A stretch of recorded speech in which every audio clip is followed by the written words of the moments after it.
everybody. What's up? This is Kevin from We Saw That with Jovan. What's up? What's the deal, everybody? What's good, party people? We are going to talk about some movies that you may have seen, but we have some things to say, so I'm going to get right into it. We're talking about three movies directed by M. Night Shyamalan. They are Unbreakable, came out in 2000, Split came out in 2016, and Glass came out in 2019. We're going to talk about each of those three in order, and we're going to talk about how they were tied together, because if you've seen them all, spoilers from here on out, if you haven't seen them, they are connected, and we're going to talk about how well that did or didn't work. So I'm going to start off with my favorite of the three, which was Unbreakable. Yes. So I liked it so much, I bought it on DVD, and I could talk forever about it. But that was the, I guess, coming off of the success of Sixth Sense. I thought it was a worthy follow-up to it. I liked the movie. I liked how it looked. I liked the tone, because it was pretty moody for, I guess, before people started talking about superhero films like they were superhero films. But yeah, the main character played by Bruce Willis, he's a superhero. He figures out, he learns that he's got these powers, but it was a really somber movie because he was dealing with some stuff. I thought it was pretty grounded in how someone who's just been strong and has just been invulnerable, didn't really know why, and then he goes into a career about security, and he's using his natural talents without knowing that it's really special, and then coming to grips with who he really is and how the other characters react to that, especially Samuel L. Jackson's character of Elijah Price. Yes. So I like pretty much everything about it. Pretty much. Like I can talk forever, but I won't. Jovan, give us your thoughts. I feel the same way as far as Unbreakable. It was a fresh breath of air. The first time that I saw it wasn't in the movie theater, unfortunately, and in hindsight, I wish that it was. It was actually on my own couch. And the way that M. Night Shyamalan puts together a story is second to none.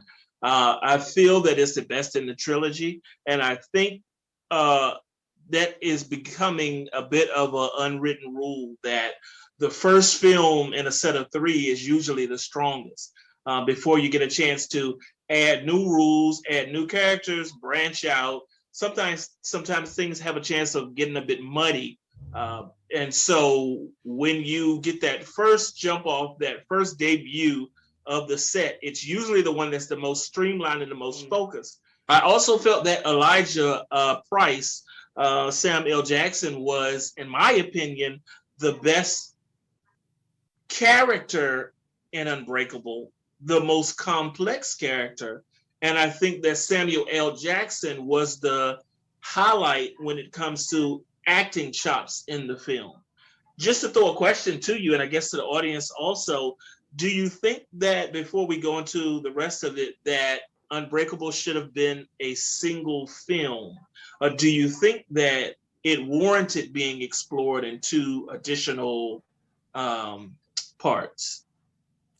So I will say, I feel the way about the follow-ups to Unbreakable, a similar way that I feel to the follow-ups of The Matrix, that it was fine as it was, but I can understand, if you have more to say, then you're gonna say it. Or right. What I believe in the case of The Matrix is, if you have money to be made, you're going to make it. Yeah. And so I feel that, especially, well, maybe The Matrix more so. I feel like The Matrix had an ending that wasn't necessarily like the end, but it was like, okay, we know all we learned about Neo and the Matrix and the real world, and we're done. And now it's like, oh no, it's in the right place. The movie's in the right place at the right time. Everybody's going to see it. Everybody's buying everything they can. What are we going to do with all this money? Or why kill the goose that laid the golden egg? So let's do some more. Good point. To keep people interested, because next month there's another movie that's going to come out, and I think a similar thing in that I feel that Unbreakable, I feel it was done. Wow, I got you. I think it could have ended there. And I think that's why, maybe we can move from here to Split, that, it being a connection with Split kind of came out of nowhere. So yes. I think Unbreakable, the Unbreakable story could have ended there. But anyway, I guess I'm in the mood to move on to Split because like you were saying about, M. Night Shyamalan's plans for it, it does kind of seem like it kind of came out of nowhere. I personally thought the bridge between Split and then going back to Unbreakable and then forward into Glass, I felt that was a little clunky. Okay. But I mean, it's a twist. Yes, it is a twist. And that's what he does. It matter that the way that it came about. David Dunn's at the bar at the end of Split, and right. It's like, oh, this bad guy we've heard about, he's got a nickname. I knew someone with a nickname. They called him Glass. Okay. Right. I don't know how to improve on that. I don't know what should have been done. But that just the mechanism of how it was done seemed a little clunky to me. But I want to back off from that and just talk about if we're going to move on from Unbreakable, moving to Split. I really, really, really enjoyed Split. I mean, mostly, and this wouldn't be a surprise to anybody, because of the genius of James McAvoy. It was really great. I feel how he played all those different characters. I know he was said to have like couple dozen, but I think he played portrayed a couple, maybe like a dozen. Right. And they were all different, but they were all James McAvoy. And it seemed like just the accent he was using, they were all around the same city. It seemed like they were all based in the same kind of area, kind of. Yeah. But they were all played so different, but it was a subtle thing to me. Yeah, anytime that you have... I thought he was great. Anytime that you have kids, anytime that you have women, anytime that you have someone who preys upon kids, anytime that you have someone who is like... he's so cerebral. I think that he was Barry. I think his name may have been, it was either Barry or Dennis. It may have been Dennis, because they were saying something in it about how Dennis pretended to be another personality so that he could fool the doctor into, I guess, thinking that he was more calm than he really was. And it wasn't until later on that she actually was able to see that she was being duped. And by then he had wasted so much of her time and had her so far invested, as well as us, that it was easy for him to just kind of turn everything on. And then to have the character of the Beast, which fed into everything from Kevin having the appreciation of animals and always wanting to work in the zoo. And so, you wind up finding out that he, what was it, that either he was at the zoo and that's where he had taken the girls, or... Yes, they were like at a zoo. Yeah, so the Beast became like an amalgamation of the different animals that were around. The lion, and he could climb like a monkey, and he was as strong as a gorilla, and he could run fast, and he would sprint on all fours. But for James McAvoy to put all of those pieces into motion, you've got Barry, you've got Patricia, you've got Dennis, you've got what is the name, Orwell or something like that. You've got Jade. And the list keeps going. But Patricia, for me, and I want you to tell me about yourself, really was a standout because she was so far removed from not only who Kevin was, but also Dennis, Barry, and a lot of the other entities. She was sweet. She was reassuring. She would make sandwiches for you. The way that she walked, the way that she stood. And one more thing, it was funny because in Split, if you remember when the girls who were kidnapped first saw Patricia, it was almost a moment like Psycho, where you're hearing his mother talk and you're thinking that she's a whole separate person. And it's hard to believe that this is all coming from one person. So if you remember when you saw Patricia through their eyes, you just saw enough of her to see that he was wearing the sweater or whatever it was that she wore. And so when she came on, they're like, "Oh, good, we got somebody who can help us," and start to say, "Hey, ma'am, please help us." And it's actually him.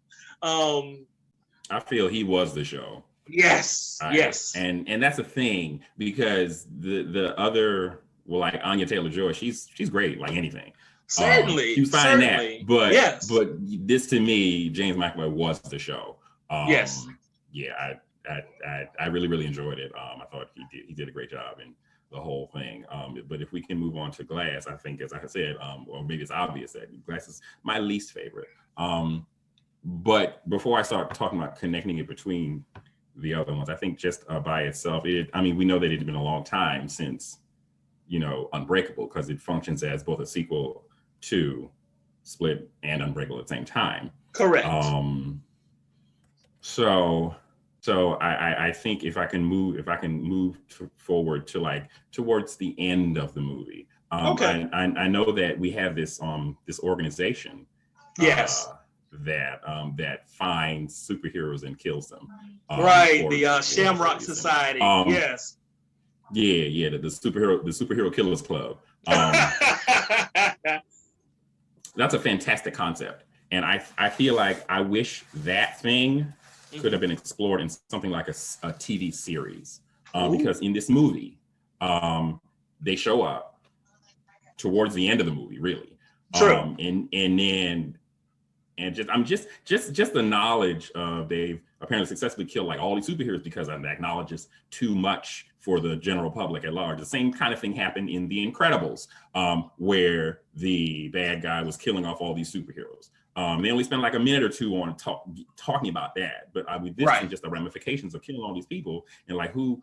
I want to know a little bit like who were the other people that they came across. Maybe just for a second. But the thing is why I wanted that to be explored is because they came in at the end of the movie. They were revealed. Their existence was revealed at like the end of the movie, and then now they're all gone. Almost like another twist. Destroyed.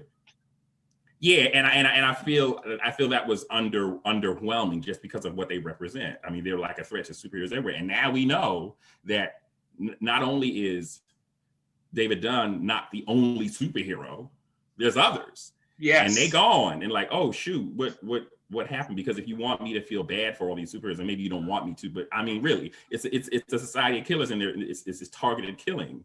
Yes. I mean, I want to know about that, but it seems to me that as quickly as this superhero killers club was brought up, they're instantly done away with. Like, okay, well that's the end of that. Yeah, that's a good point. Yeah. And I like real quick the way that when Ellie Staple came around, they gave her the privilege of 3 days to try to get around to each of the 3 different people to try to prove to them that what they were thinking was all cerebral. It was all in their heads. And if those 3 days weren't met and progress wasn't made, then they would swoop in and take over and kill everyone or do what they had to do to quiet it up the way they've been doing for 1,000 years before. Right. For as long as this society is said to have been in existence, they just kind of show up out of nowhere, and then just as quickly they're gone. I felt let down, but I wanted to know more about that. But again, this movie maybe not was a place for all of that, but just for them to be built up to be such a powerful organization to last so long to kill so many people. I mean, they're here and they're gone, and like nothing happened except you tried to psych out David Dunn and then you failed.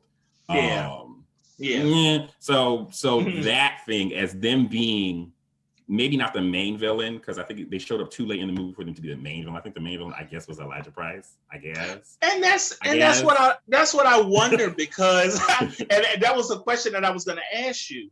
And the sum of all parts, although we're still addressing Glass at the moment,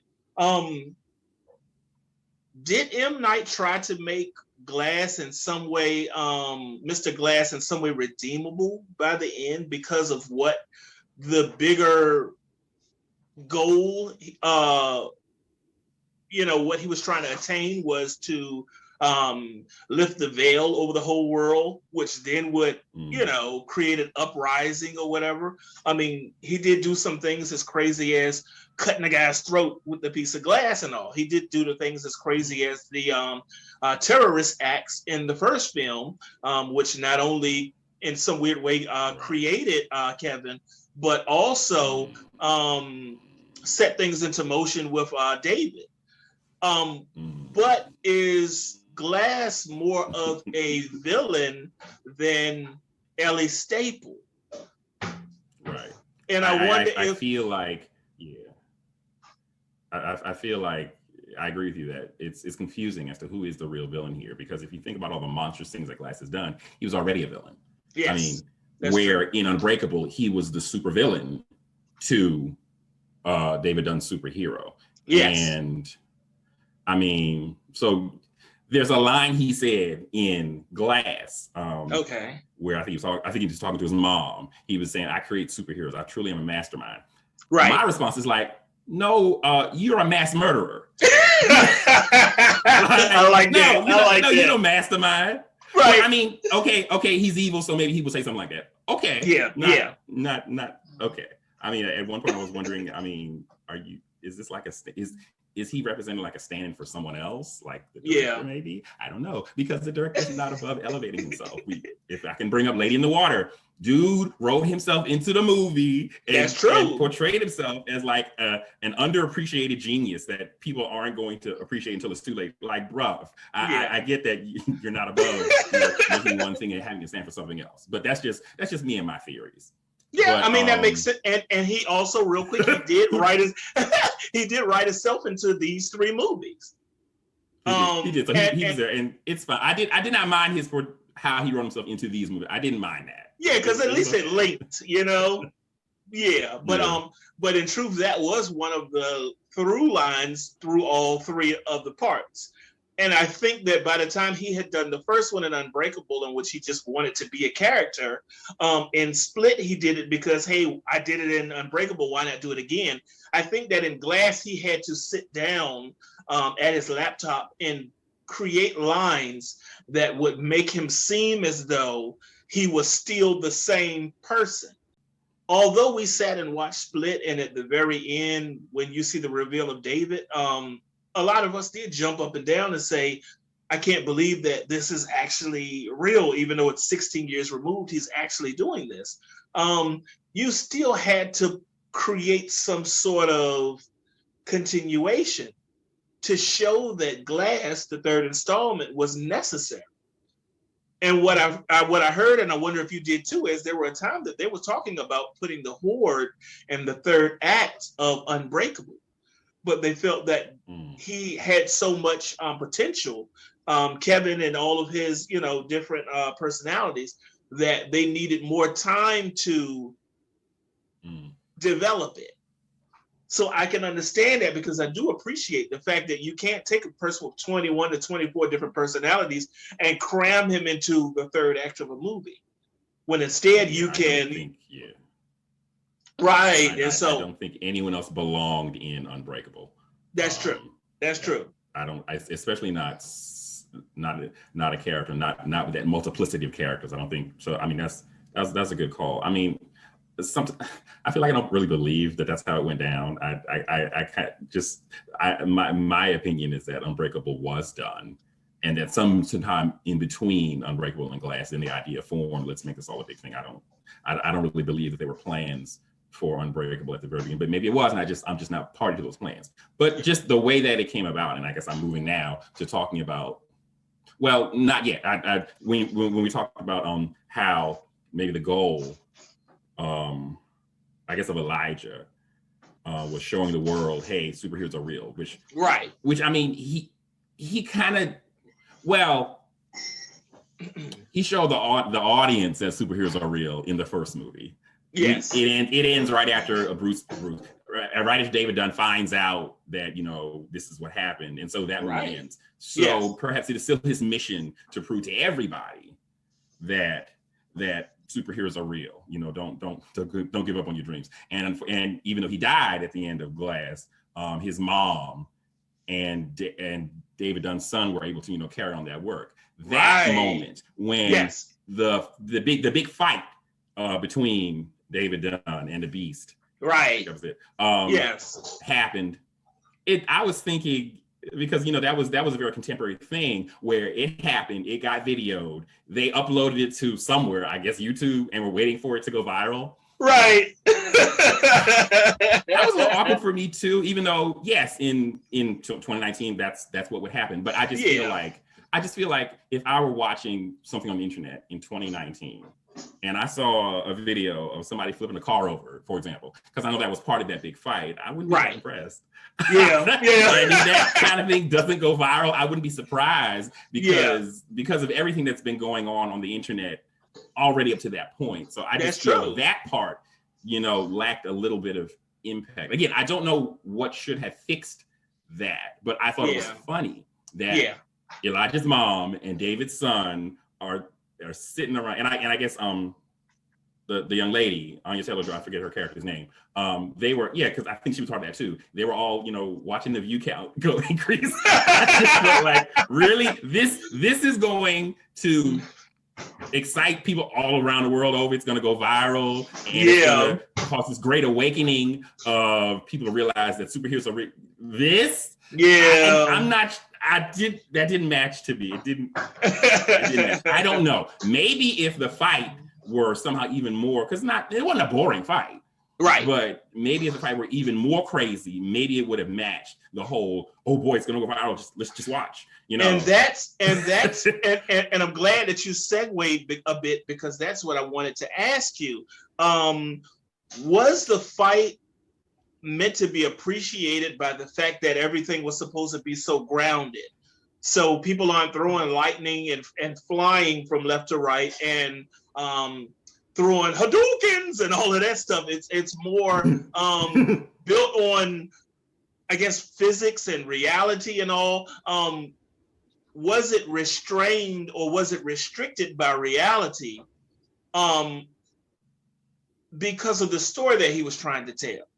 Because I thought that the fight at first was a bit underwhelming until I watched it upon, multiple viewings, and realized that everything that was even done in Unbreakable, with the exception of David being able to lift weights and show how strong he was, which even when you think about it at the end of Unbreakable, although that movie is genius and it's amazing, it culminates with a man in a green hood sneaking into the house of someone who is doing some things that are repulsive, and grabbing him and wrestling and getting thrown into a pool, and then slowly fighting against it and coming back out, wrestling him again.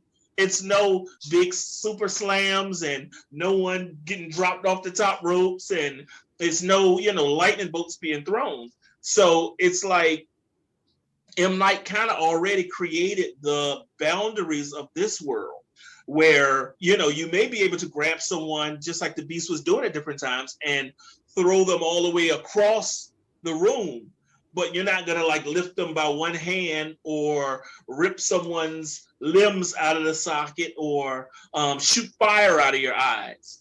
And so I kind of had to, I guess, dumb down my senses of what Marvel and what DC give you, with their final fights being, the fantastic light show and everything, and say, well, in this case, they gave you one fight in the first act, which I thought was great because you didn't have to wait for the very end to finally get what you wanted.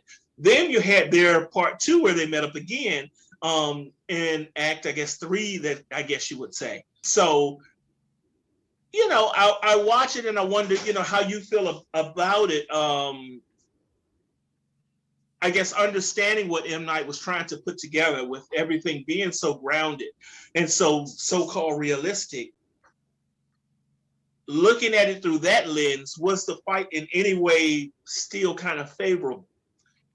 I agree with you that all 3 movies were pretty grounded because it's not really a fair comparison to compare them with Marvel, because with the Marvel movies, these people, the superheroes, I guess, right? It's like they train for their superhero-ness. So and they're pretty theatrical. Yes. They're pretty comic booky, even though, especially Unbreakable, is very, very grounded in comic books. But all these people, David Dunn, the Beast, Elijah Price, all of these people come into knowledge of, their special powers, but it's not like they trained for it. So, That's true. So yes, so you have this brawl Yeah, in yeah, that's the best way to Unbreakable. describe it, right? It makes sense for David Dunn not being trained as a fighter, not being trained as a superhero, just Right. having strength and endurance, Yes. and just being able to rely on that to eventually tire his enemy out. The last person who, the guy who would kill the parent and was abusing Yes. the people, just tire him out just by holding off for dear life. That's grounded to me. That seems realistic as someone who has powers that has not been developing them. Yes. And so, yes, so the fact that there wasn't a whole lot of pyrotechnics at the end of Glass, I don't think that's bad. But Right. like I said, I'm not sure what it is. I also felt it was missing. I felt that what it was, I wouldn't be that excited about those things that were in that movie, waiting for them to go viral and take the world by storm. That didn't seem that exciting to me. But I don't know if it's not a matter of pyrotechnics, if it's not a matter of bright colors, and crazy stunts, then I don't know what it is. So I felt it was a bit of a mismatch to me, maybe more so than underwhelming. But if we can talk about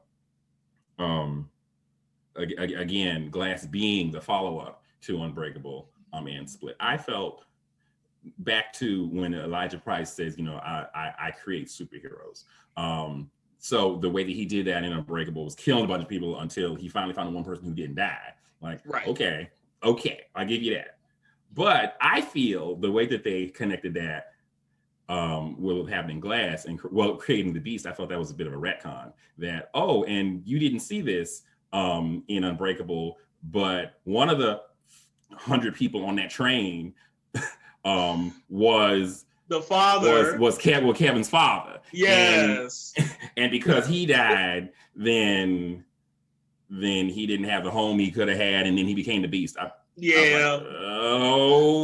okay, I got you. I didn't believe that. I didn't believe it. I mean, it's of course plausible. I mean, it was 100 some people on the train. Okay, but I felt that wasn't a very strong connection, especially for him to claim from that, this is another one of the superheroes I created. Right. And then also for it to be a reason to turn the Horde into Glass, against Glass.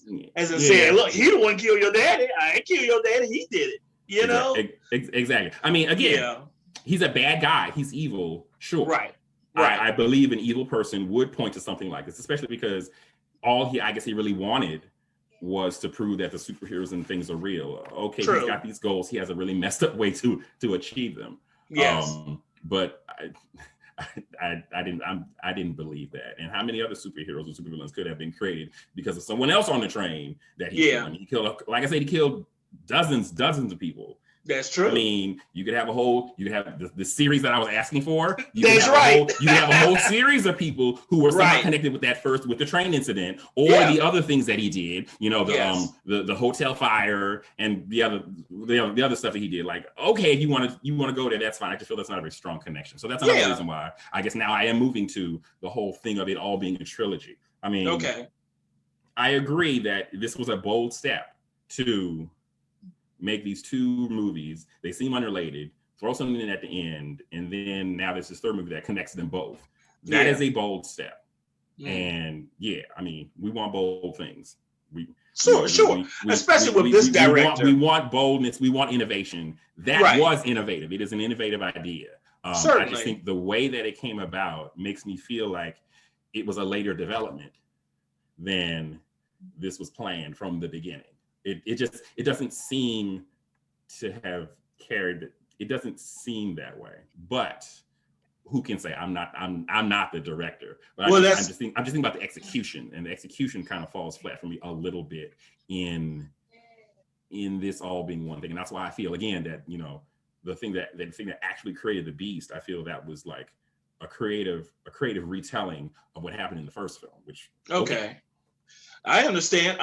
And I was going out once again, great segue, because my question would be, if you had a blank slate, and I can kind of fill the blank myself as well, what would you change in the trilogy to make it a bit more feasible, or to make it a bit more believable that all three pieces connect perfectly?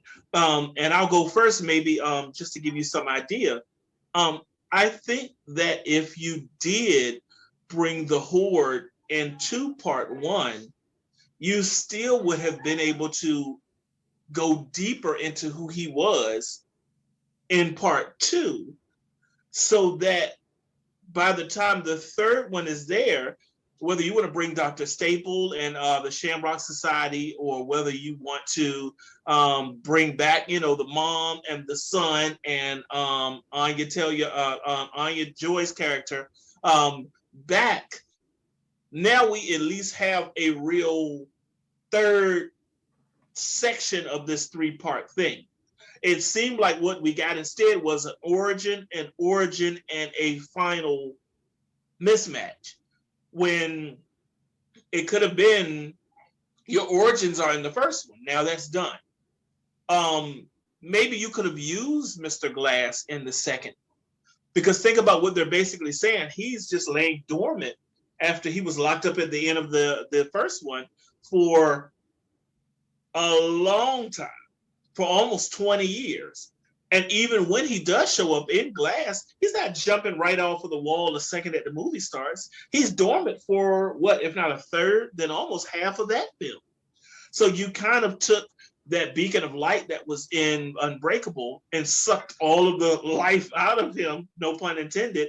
So now he's just left to bide his time, making faces and doing ticks and things like that, until the final moment that he shows, hey, this is all going the way that I want it to go. And although they did give him some time to be appreciated, like, this looks like the bad guys joining up, or whatever he said, which was, when comparing the way that he idolized comics, it was a great line, and I like the way that he sold it. But I missed that some in Split. So that's if this was a perfect world, of things that I would do to kind of turn some of those nuts and bolts a bit. What do you think that they could have maybe, added or removed or whatever to kind of make things a bit more seamless? I agree with you that it would have been some sort of introduction of the characters, if not bringing the Beast into somewhere in Unbreakable, maybe putting Elijah somewhere in Split. Right. And then it would not have been so jarring to, at the end of Split, just mention Elijah. Yeah. I haven't been following Elijah. He's not a part of this movie. Uh-huh. And That's so true. you throw his name out. He's not on screen anywhere. Mm-hmm. David Dunn also shows up out of nowhere. He hasn't been in okay. So he shows up. He mentions his name, and I'm supposed to be excited about that? No. Yeah. I'm not excited. I was more excited about David Dunn than Glass, and gotcha. He again was not really a feature. He was sitting at a bar and he overheard a news broadcast. He says one word about somebody who we haven't seen for 2 movies now. Yeah. And then I'm supposed to be glad for his triumphant return in Glass? No. Yeah. So I think maybe some kind of integration, but again, that's not M. Night Shyamalan's thing. He continues to be on a twist. Yes. So okay, it's not his thing to show his cards early. He don't do that. Yeah. I think that would have made me believe more of this thing being an actual trilogy, because it has been referred to as a trilogy. True. That would have made me believe it. Maybe I'm spoiled by Marvel because they clearly plan for things to flow from one thing to the next, even if all it is a short scene at the end of the movie after the credits that refers to the next, well, not the next movie, that refers to the movie 5 things down the road. Right. I feel that was a better integration of seemingly unrelated films than what happened here. With Unbreakable, Split, and Glass. Some kind of attempt at integration, but again, that's not his thing. He's not directing Marvel movies. I accept that he's not doing that, but that's the kind of thing that would have helped me believe that these aren't 2 separate movies that happen to suddenly be connected, versus there was a plan for this, and I see your plan now. Right. I don't have that reaction because it didn't come out to be looking like a plan. It came out to be looking like things that a connection was made. I mean, it wasn't, like I said, I didn't believe the connection very much. I mean, the connection I feel could have been a stronger connection. It's like it wasn't effortless. It took a lot of effort. It did, definitely. Yeah. And I wonder what was going through his mind or in his plans through the 16-year gap, what he may have been working on or what may have been released in that time. I know that The Visit was out there, but I don't know if it came before or after. But how do you explain anything being left, dormant for well over a decade, and this is just coming back to it and hoping that your fans still are on board? And in this case, there were a lot of people, and think about it like this if you didn't already, there were a lot of people who saw the preview for Split and said, wow, it looks great, and it seems like it's a kidnapping caper, and people have got multiple personalities and everything. I don't really want to waste my however many dollars in the theater on that.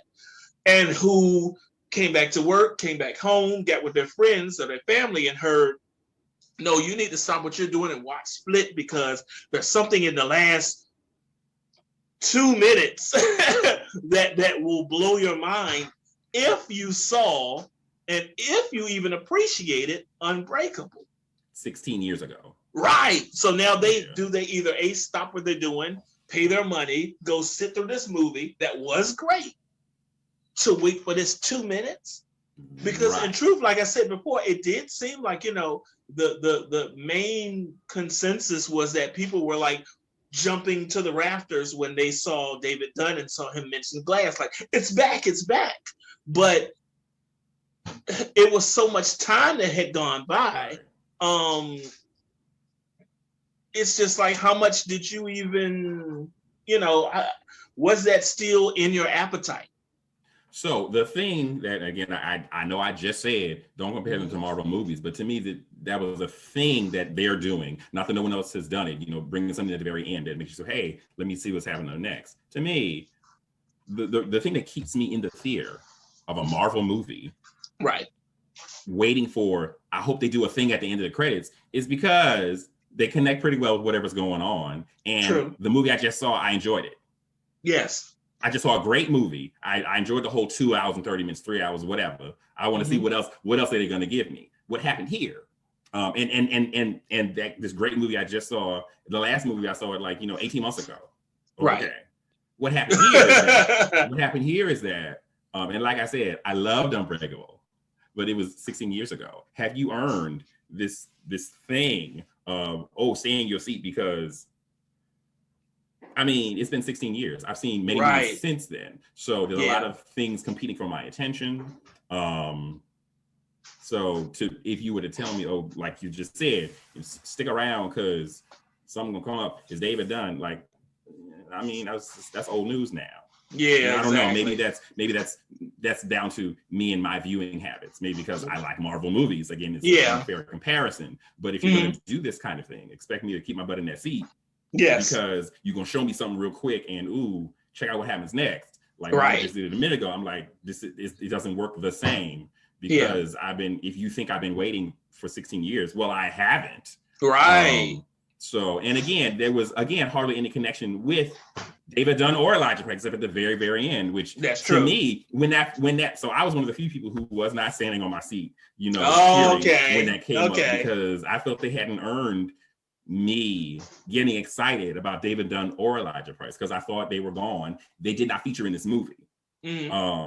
And so I wasn't thinking about either one of them.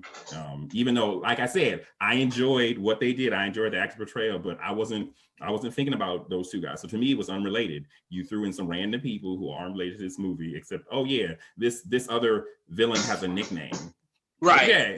Yeah. That wasn't strong enough for me to be like, oh, wow, great.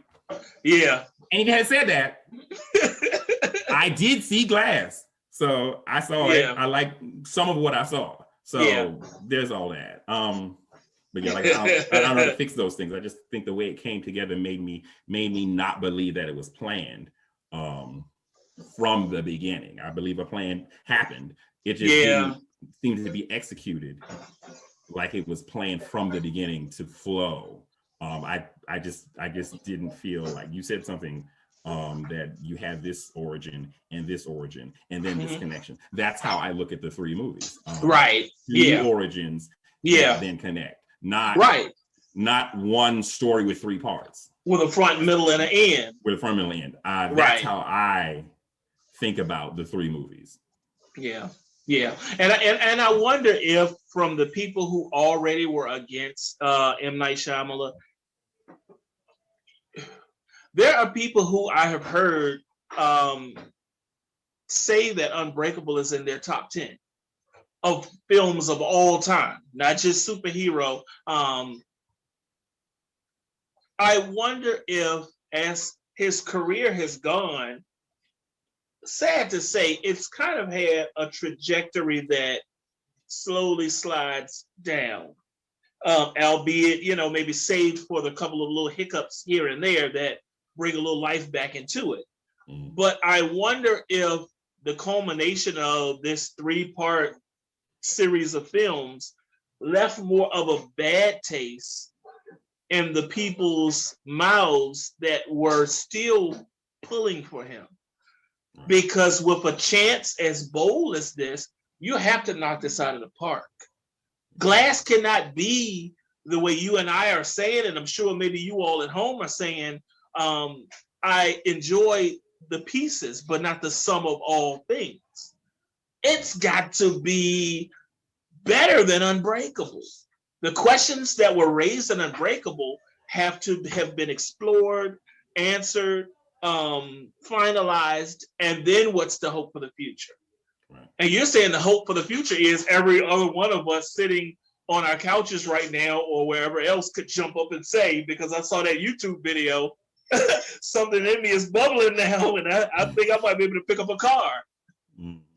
And I kind of feel bad for him in the regard of being a filmmaker and having a vision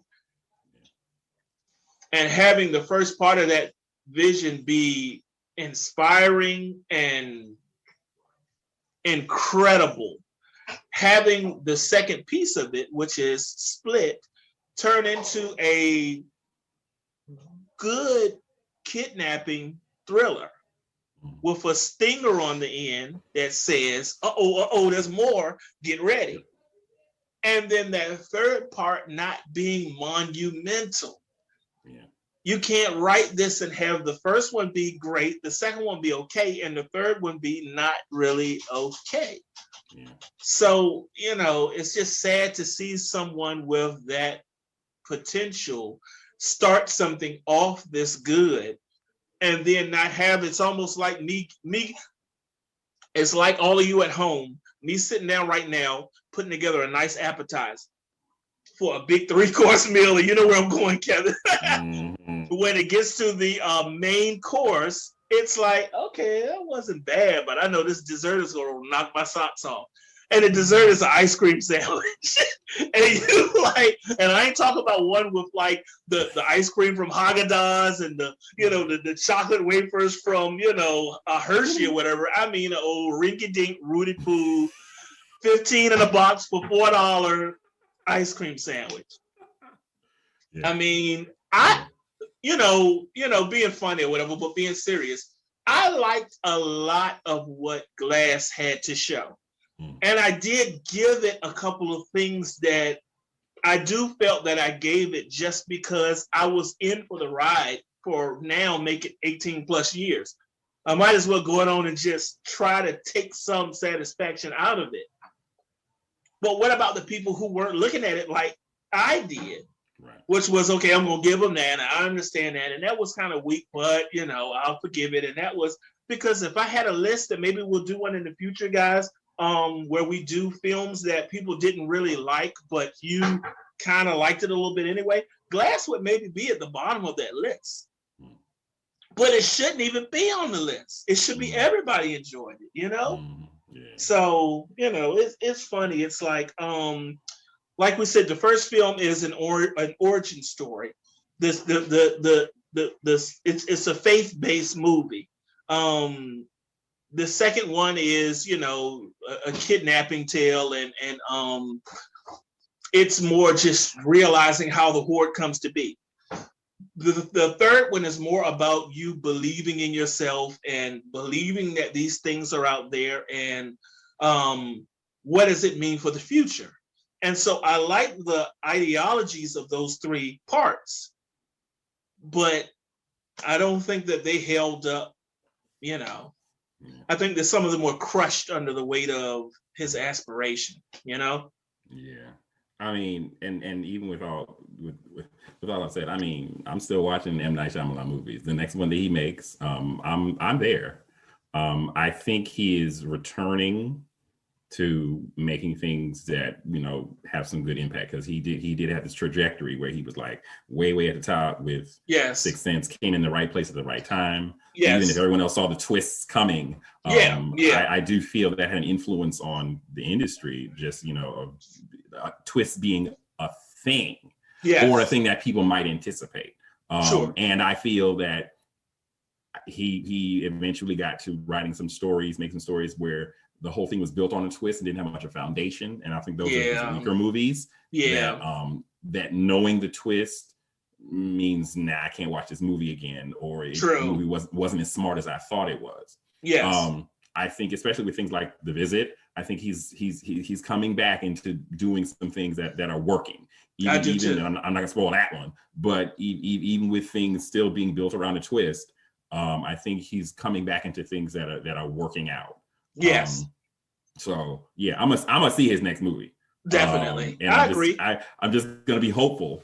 And see what happens when he does it. So same here. That's it for me.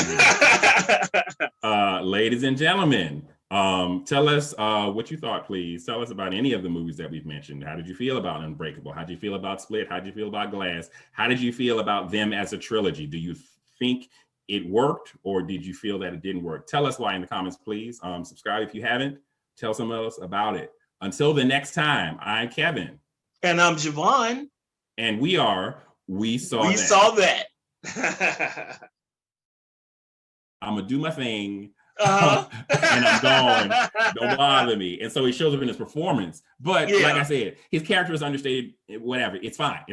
His character, I mean, you know, seems like he's going through depression anyway in the first one. So it's fine that he's not bouncing off the walls. But I'm just saying, with him, with him being understated, with the Beast hamming it up, but fine, not really, but you know, the Beast being the Beast, and Elijah Price sitting there pretending to be impaired. And this little boy who's taking up a lot of screen time now, and he ain't got it. I'm like, he ain't got it. He stuck out to me a little bit more so than M. Night Shyamalan, who's like you mentioned, carries over this person from the first film who I didn't care about, this ex-drug dealer. I didn't care about him, but his because I believe he can act. So I didn't. He didn't bother me. But little son was like, ooh, come on. I ain't even talking about that. Oh man! That jump, I was like, ooh, this kid ain't acting. And what was just as jarring was the makeup on Mr. Glass's mom. Oh, that was horrible. Yeah, I was like, why did you have to age her like that? I mean, that was the worst makeup, the worst. I mean, I think I read somewhere that she's only a few years older than Samuel L. Jackson anyway. So and that's why they had they got to do some movie magic. But yeah, but they had it caked on. Yeah, it was caked on. Like she was wearing an old person mask. Like she was looking like Freddy Krueger. Yeah, she was looking terrible. Like you got this third movie, and it's all right. Let's fight. And it's Dragon Ball Z, and like all right. No, it's being snatched back into the comic book world. Right. Because for that matter, Hannibal Lecter should have been able at the end of Silence of the Lambs to climb on top of walls and eat women and, you know, bend steel and all of that. From hating the village. But then by the time Lady in the Water came out, it made me so, I think I have said, Lady in the Water made me so angry. It made me so mad. And not because it didn't have a twist, but because it sucked. Because it sucked. They tried to be like, oh no, he's just a producer. So again, I mean. Devil was trash. Okay, because I mean, trash. I wasn't interested because it was him, because I was mad at him. Still. Yeah. And there are actually several shots in that movie that like, okay, that's not found footage. Nobody but whatever. I'm open to doing things that made sense and that weren't trash like Lady in the Water. So, so all right, I'm back in this corner for now. It may be that he's at the point in his career where he ain't about that. He ain't about being told no, that doesn't work because look at all the hits I had. Yeah, you know? Because he's still a star. And he's a star. So like the beginning of the movie, right after the train crash, and David Dunn is in the hospital, and the doctor is telling him, "Hey, you're the only one who survived." And in the same frame, there's like this person who's dying. Yes.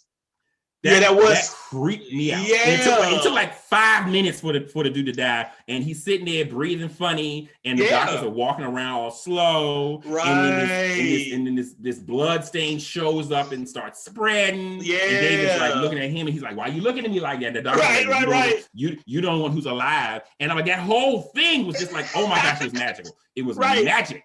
I'm like, that's why I like that movie even better. I was disappointed. And like I said, I told you, I got hot at him. Yeah. After later on, I was hot. Ass on their backs. Yeah. And I thought that was supposed to be better than it was. I was hot at him. Marky Mark. I didn't finish that. I didn't finish The Happening.